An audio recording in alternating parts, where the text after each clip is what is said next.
And I'm back as promised. And I'm back as promised. We'll see if this works. We're going to keep this going till about another 30 minutes. I'm going to stream, hopefully, through the Guardians pick.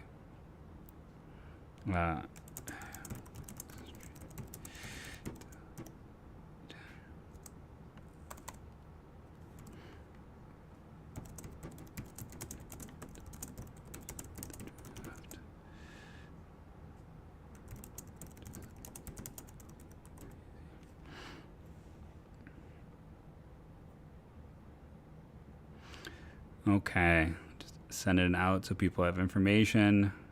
It is kind of interesting right now when we get into it. We know the Tigers are going to take Jace Jung, so Williams and let's see. So with Jung off the board, that leaves Jett, Williams, and Cam Collier as the lone players in my top 10 still standing. I still have 11, 12, 13, 14. Jordan Beck. 15 was Gavin Cross on my board, so he was there. It's a little bit lower. I'm not as high on Zach Neto. We'll see. He had a lot of fans. I think right now, as we move in this pick, like I said, we know that we'll have to see what happens with the Mets. Like, they do seem like a team that would be very much could come back around and grab Collier at 14. The Padres could take him. I am very curious to see how this ends up playing out right now. Like I said, we know that it's going to be Jung to Pittsburgh. And my second to last mock, I had that. I did a last second change of moving up a bunch of college guys. And unfortunately, I don't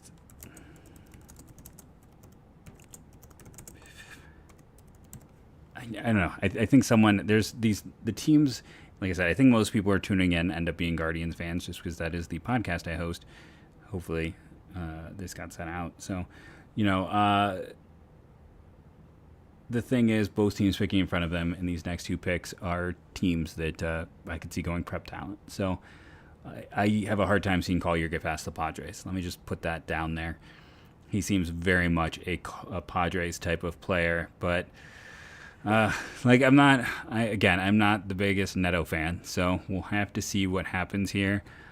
In terms of my draft board, okay, top 5 players. Cam Collier 1, 2 Jett Williams, 3 Drew Gilbert, 4 Chase DeLauter, 5 Cole Young. That is my top 5, because Jace Jung, even though they're just announcing it now, we know that he is off the board. He's going to the Tigers.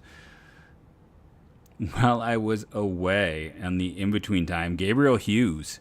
Wow. We had Hughes in the top 10. Nobody had that one. Let's be honest there. And for all the talk about this class is terrible for pitching, 3 college pitchers in the top 10. The worst college pitching class I have ever seen had 3 pitchers go in the top 10.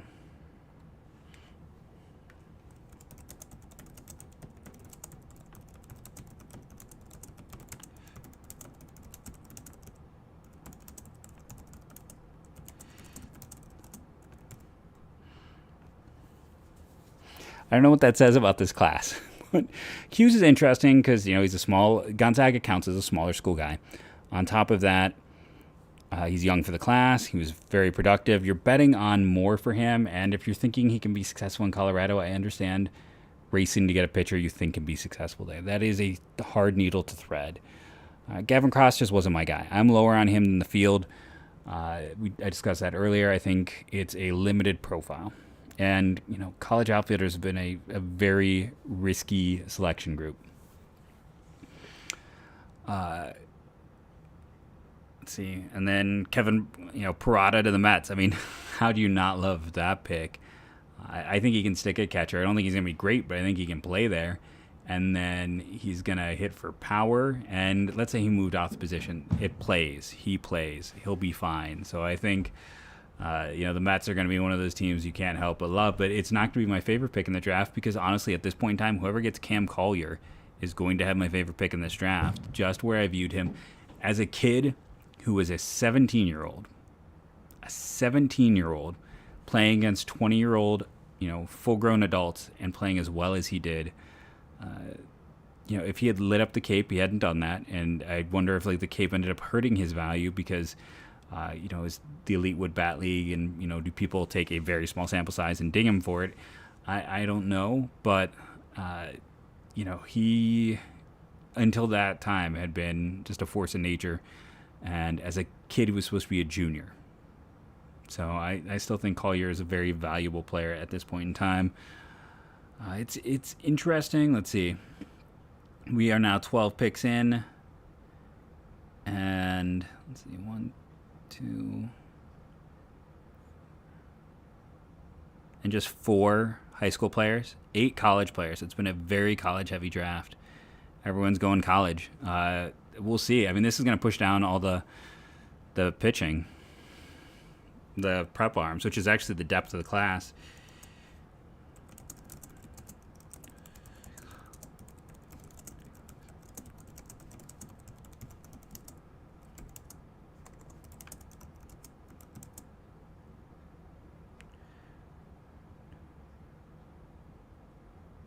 Angels take Zach Neto. I'm glad that he is not there for the Guardians.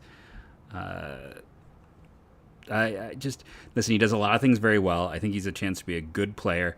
I don't love the leg kicks. It's just one of those things. I'm not a fan of the Rockettes. I don't love the leg kicks. Let's see.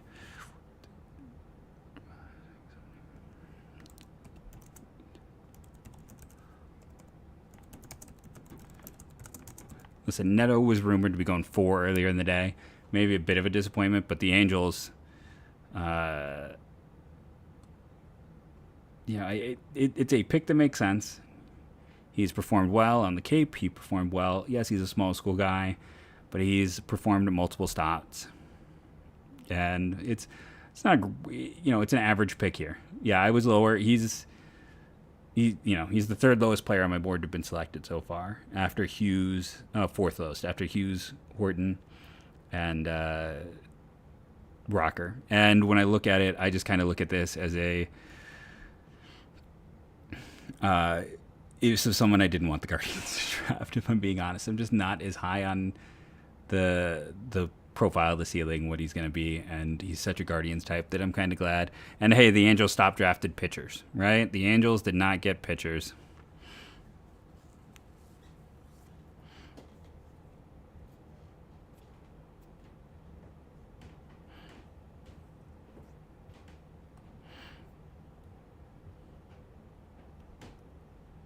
This is going to get interesting very quickly.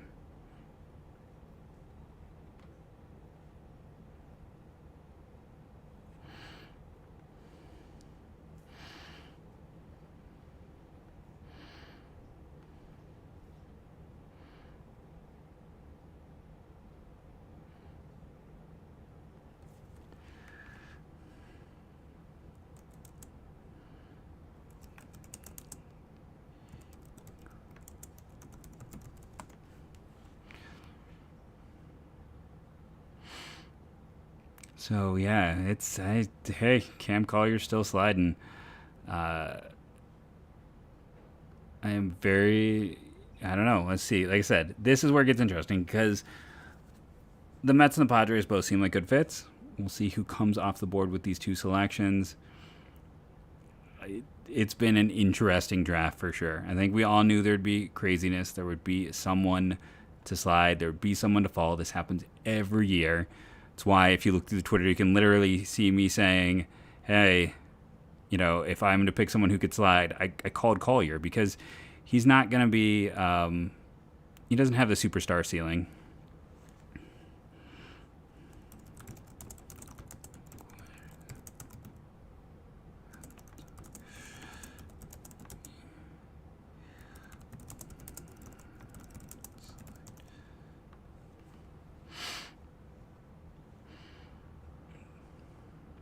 Dead air, everyone's favorite. Well, thank you for coming in, Philly Phil. Or Philly 91. I appreciate the comment and the jump in. And these are interesting because we have had 8 straight college pitchers in a row, 13 picks, 9 of them from college ranks. I need to pull up Baseball Reference. I'm trying to find out the last time we had 3 college pitchers go in the top 10 picks. Again, for the worst college pitching crop I have in my 14 years covering this I've ever seen. That's what's so funny. It's just something we don't. I don't know. I maybe again it seems like most of those guys were maybe money saving moves, getting someone you like. But yeah, see last year there was just the one, right? You just had Leiter.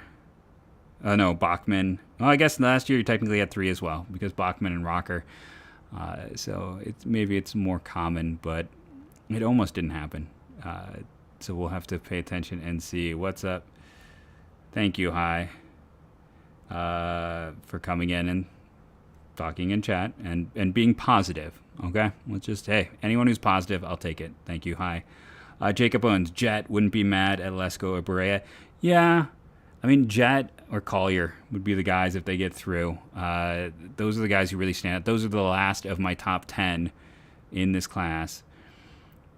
I am totally, any of them getting through would have to be a why. Yeah. Any of them would be a strong pick for me right now based on what I have seen and how I've kind of looked at this class. But yeah, no, the Mets here have a chance to be spoilers.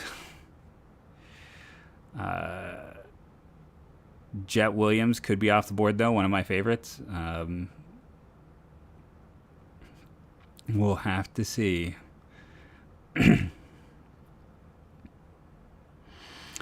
Okay, so just to go back to what pick do we have? If you Hi, do you mean the Guardians? If you mean the Guardians, they're picking 16th for the first time in franchise history. They have never had that pick before. So if you believe the leakage, this next pick would be Jett Williams coming off the board. One of my favorite players in this class. Has been connected multiple times in the Mets. I didn't keep him there in my mock, but when you get down to it with Jett Williams, he is 5'8". If he was 5'11", he'd be a top 10 player on every board. No doubt about that in my mind. Yeah, so yeah, they're picking 16th. So we have 13, and then you got the Mets at 14, 15 being the Padres, and then the Guardians are up. So they're in the hole, right? On deck in the hole, because the Mets are up to bat. Now, if the Mets take Jett Williams, I'll be a bit sad because he's one of my 2 top 10 players left in this draft class. And again, really the only negative on Jett Williams is his size. He smashes great pitching. He catches up with velocity. He recognizes off-speed stuff. He uses the whole field. It is the second best prep batting profile behind Tamar Johnson in this class. And Williams is probably a better athlete than Johnson. So, I mean, I totally get why the guy who drafted Joe Adell and many other athletes would take Jett Williams here. And, I mean, of course I approve because Williams is, top 10 player on my board.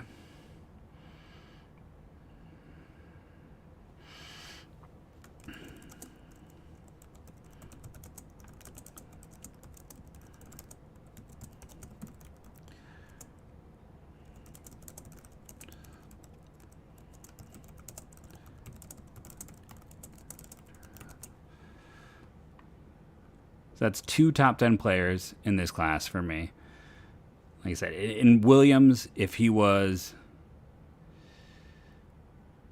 I think they might take Collier. But then again, I think the Padres might take Collier. We'll have to see. I think it's interesting he's still in play here because you have to assume he's wants to be drafted. I don't think it's a case where you're doubting that. If you're watching it right now... So I should probably update my own personal top 10 at this point in time. Who is left as we get a pick out from the Guardians? So Collier is the only player left from my top 10. With Jett Williams going here, I had Jett Williams 9, so that moves Collier, becomes the last player from my top 10. Drew Gilbert, Chase DeLauter, Cole Young, and then I had Jordan Beck. So that's my top 5. You want a 6th? It's Sterling Thompson. 7 would be Connor Prelip. 8, Daniel Susac. 9, Dylan Lesko. 10, Justin Crawford. That is my top 10 players as of now. I'm not as high on Berea. I feel like he's just kind of a lot of present. I don't know how much you hope to add with him. We'll see if there could be more. Uh,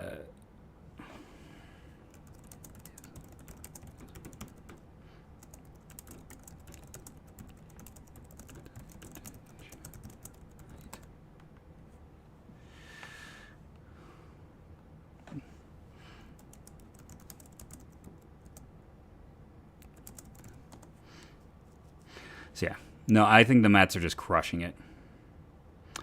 I had the Phillies taking Kumar Rocker, so and let me just do some more thank yous to people who dropped in the chat: Sean Z, Jacob Owens, and Cool Trainee Huffy. But everyone had them on Rocker. With Rocker gone, Dombrowski likes big ceiling athletes. He also likes guys who throw hard. Brock Porter is going to be really interesting sitting there staring at them. He is very much a type of pitcher that he likes. I mean, just look at the recent pitchers he's drafted. And a guy who's viewed to be gone at this point in time. Like in most places, I am very prep pitcher risk adverse, so I'm not as high on them. But most places had Brock Porter as a top 10 talent. So I think he could be in there. Thank you to Alex Leonard. Here's Dylan Lesko's 20th on my board, and I won't hate them drafting him because I'll also say he's the best prep pitching prospect the last 3 to 4 years. One, injuries are always rough. Like, we have no guarantee on an injury.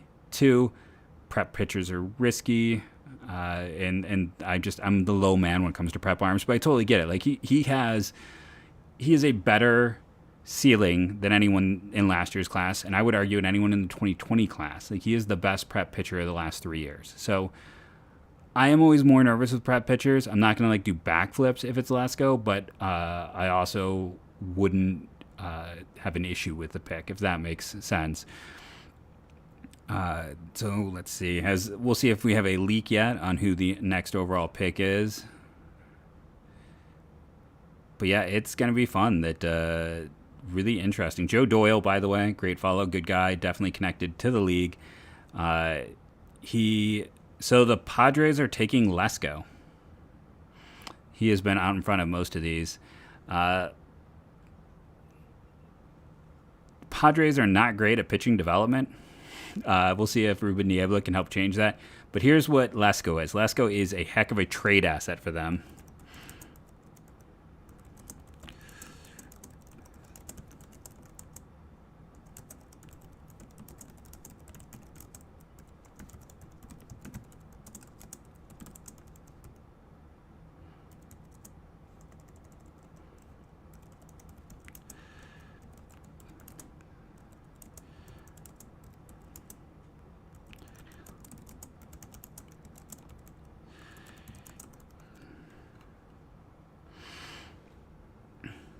Did I just misspell his name too?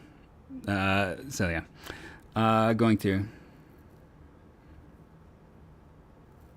So Collier's on the board if they want him. And here's the thing: I talked with people who talked with people. my front office connections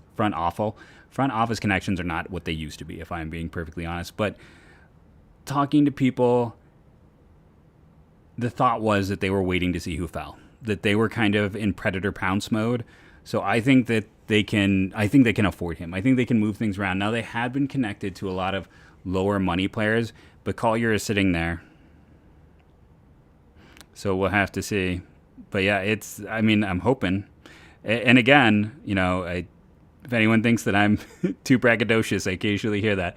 This was my call. I called that Collier would slide. So I didn't have it in my mock, but I said if there was a player that I thought could slide down the board who the Guardians would like, it's Cam Collier. He was the player that I thought could happen. So we'll see if they draft him.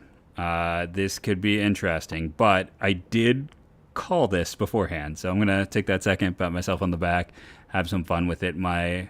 I'm very curious to see how this goes, but it's Cleveland's got an opportunity here to get the number 2 player on my board with this pick.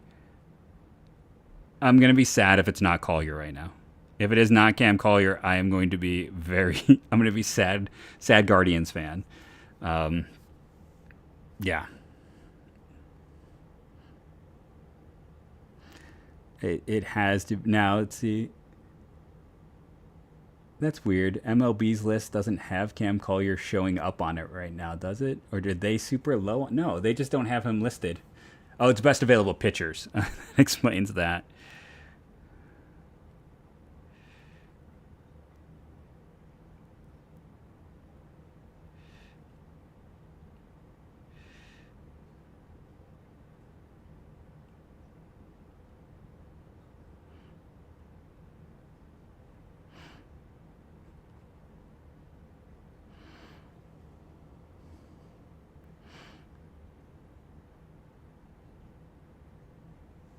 So me making fun of the Padres because they drafted, they have a long history of not performing well with draft picks and pitchers. The Guardians intentionally uh, seem to target the Padres to add arms, and a lot of people are giving credit to Rob Marcello Jr., who I am not as familiar with, but a young guy in their system who's apparently been awesome to in terms of their development.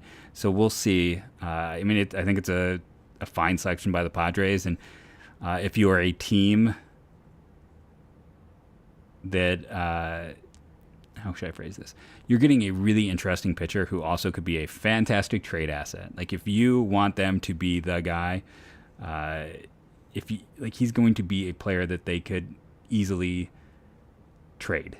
Like if they want to go buy something and do a player to be named later trade and then trade him at the end of the year, like Lesko might give you the most bang for your buck. Like even more than Collier, just because what the ceiling is, and he's not going to pitch this year anyways, so it's not going to change. So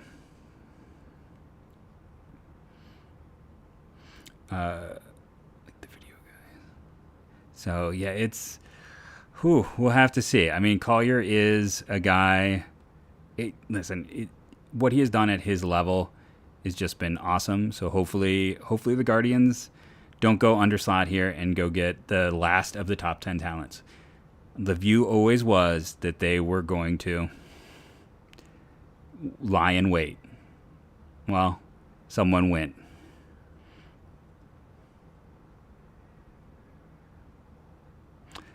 Now, I mean, so I know most of the chat is Guardians fans. How much nervous energy is there? How much are people like just sitting around very nervous that the Guardians are going to go and get someone way under slot instead of taking the clear player number one on the board here?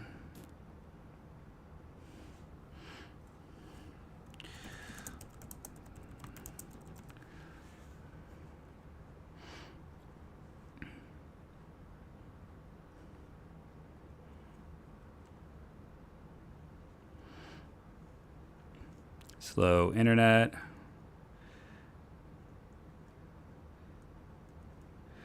I'm primarily anymore a Cavs and Guardians fan. Those are my main ones, and then a Blue Jackets fan in the South.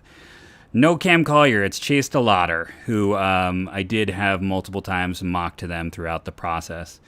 A risky profile. He is the I believe the number 3 player on my board. So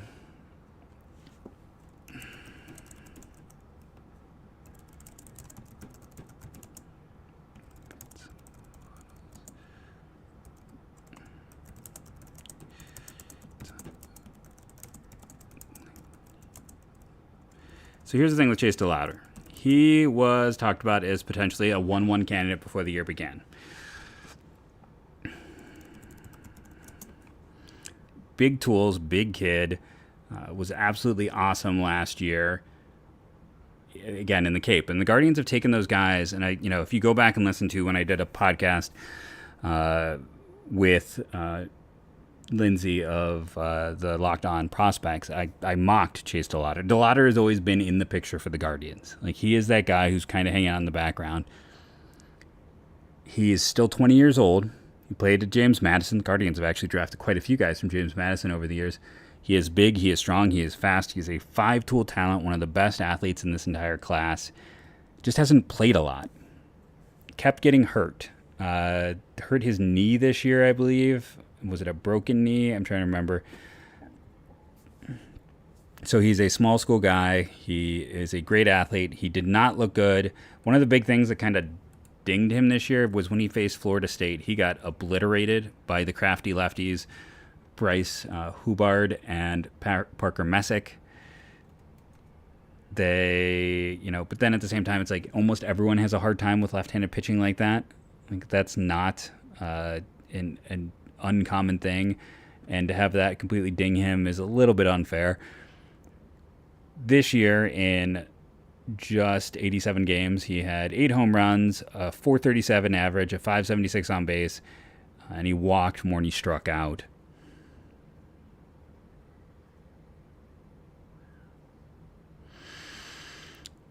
No, he's not Zimmer, because when Zimmer was at University of San Francisco, he struck out 30% of the time even then.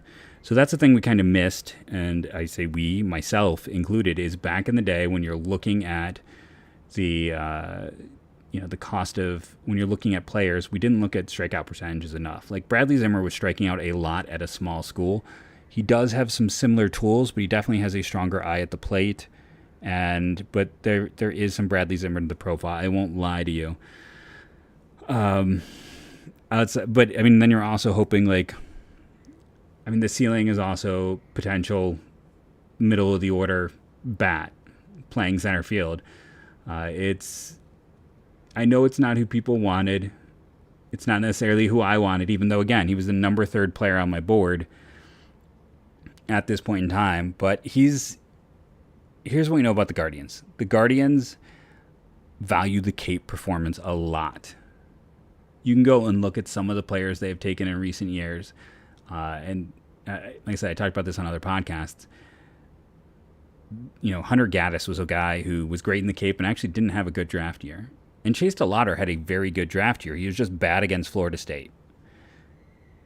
He is big. He is strong. He is, a young player. There's a I don't know if I want to say 5-tool potential with him. Like that might be a little too much. But I think the hit tool is the question, which is, again, for the Bradley Zimmer comp. There's a lot of risk with him. This is a high-risk, high-reward type of pick. 6'4", 235, left-handed bat, just 20 years of age, very young junior, has performed well with wood bats, and you're kind of hoping, that he's, everything goes well. Chase DeLauter is a 5-tool player, if everything goes well.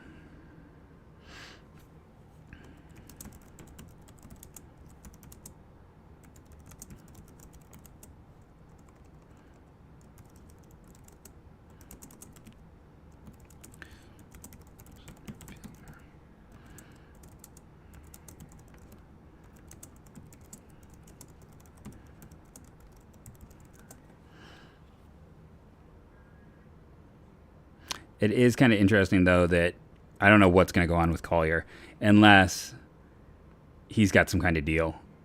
That's the other thing I would look at.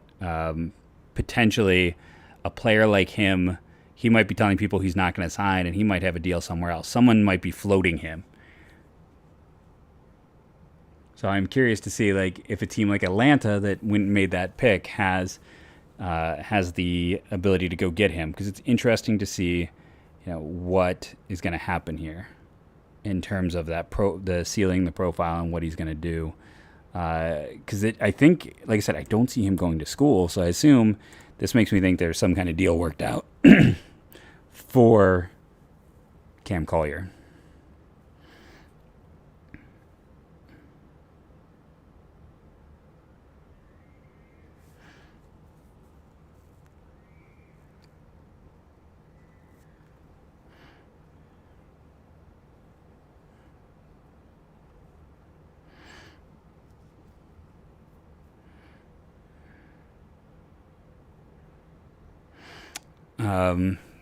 I guess, so what are the questions in chat? Well, I guess, okay. So like I said, right here, the reason I'm not pumped is Cam Collier was the number 2 player in this class for me. And he's the number 2 player in this class for me, and they had a chance to take him. And they didn't. Thank you, Will. I appreciate you coming in, and thank you to Justin for jumping in and chatting. And I don't think I said thank you to Erica as well. Justin Crawford going here to the Phillies is an interesting selection as well over, Cam. But I had, DeLauter on my board. I'm higher than most on him. So I don't want this to come off wrong. He's 12th on my big board. If everything works out with Chase DeLauter, you have a star. He is the highest ceiling college player. He just hasn't played a lot, and part of me is worried about the general health. As there's been a lot of little things with him, and then part of me is just, like I said, the reason I'm not pumped is just due to the fact that I was so much higher on Collier. He is 12th. He is the number 3 player on my board with this pick. I am fine with that selection. It is a good selection. And I'm curious to see what the cost for that pick is, too, because, I don't know what the cost, and that's one of those things that I just wouldn't believe a Dan O'Dowd comp. He's just not my favorite guy when it comes to such things. Will, I already shouted you out. I said thank you for jumping in and saying kind things. I'm going to have to end soon because at 8 o'clock we're doing our live show over at Locked On Prospects. So, I gotta run over and take care of that, get myself all set up and join in. So I got about another minute here. See if there's any other questions. Thank you, Matt. Meet the Mets for coming in. Hey, no, thanks. And like I said, I'm going to be doing this off and on all night.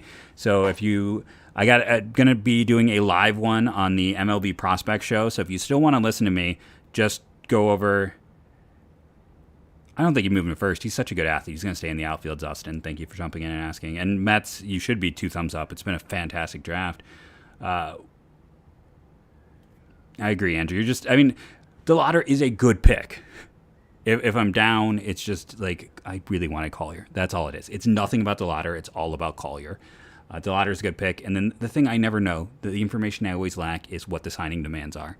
So there is a world where if the gap is huge in their signing asks, then I would prefer DeLauter. So I don't have that information. I'm going to hop out because I got to go join our main stream. It's 2 minutes out, and I got to make sure that I am there, ready, and set to go.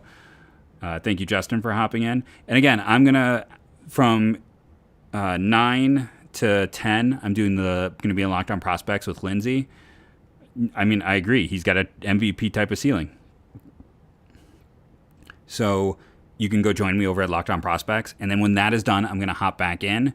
And then I think I'm going to do a live stream when I record Locked On Guardians. I want to wait till all the picks are in before I record this evening. So I'm just going to keep doing these. If you want to follow me throughout the evening, I got to do main show, and then I got to hop over, talk with the White Sox guys at Future Sox, and then I got to hop over and I'll just be hopping. But I'll be constantly throwing it on my Facebook. If you subscribe, it'll also pop up when I'm doing it over here. Okay, I'll see you there, Justin. I'm going to end this stream, and then, like I said, you can follow me to Locked On Prospects, and then follow me throughout the evening. I'll be sharing and popping in all over. Thank you to everyone who's joining in, talking, all that fun stuff. You continue to have a fantastic evening.